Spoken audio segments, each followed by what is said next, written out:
The response by the Jamaican government to the plausible genocide of the Palestinian people has been concerning, to say the least.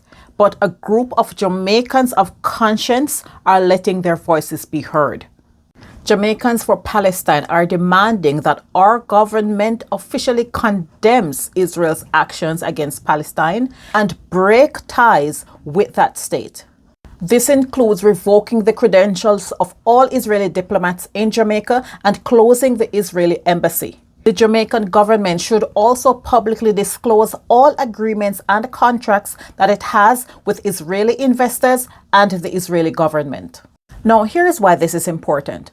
Shortly after Jamaica's Prime Minister Andrew Holness visited Israel in 2017, the government announced that it had awarded a contract for cybersecurity to an Israeli firm without disclosing the name of the firm.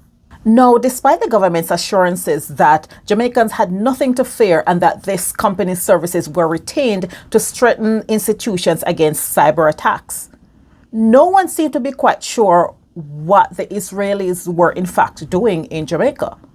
Even the U.S. ambassador in Jamaica was quoted in the Gleaner as saying he was unsure of the specific task that was given to the Israeli operatives and that no one was even able to grasp what exactly their activities were in Jamaica. The government would later reveal that a Jamaican $4 billion contract had been awarded to Elta Systems Limited, an Israeli company whose servers were breached in 2021.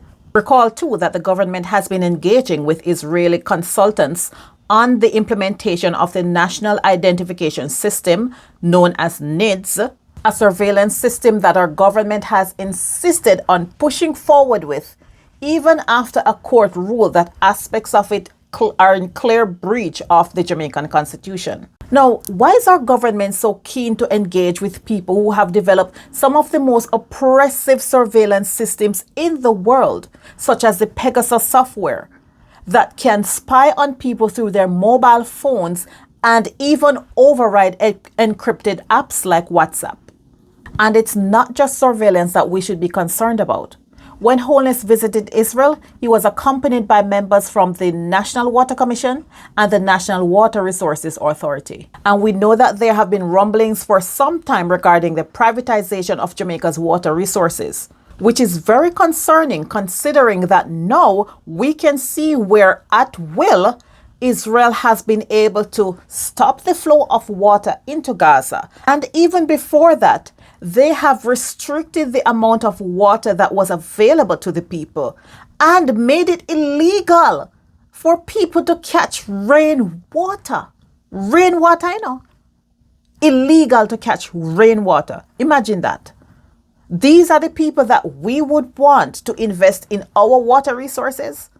And Michael Lee Chin, who accompanied Holness and his band of sellouts to Israel, was quoted in the Gleaner as saying this: "The ambition is to sell Jamaica to the most eminent Israeli companies so that they can invest in Jamaica. That was my mission."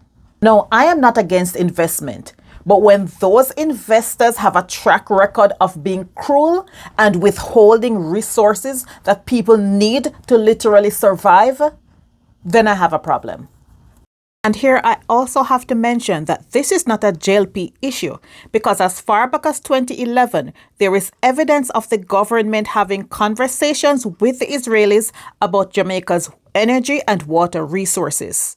On that 2017 visit, the Times of Israel said Holness drew parallels between the two countries, describing both Jamaica and Israel as being strong democracies.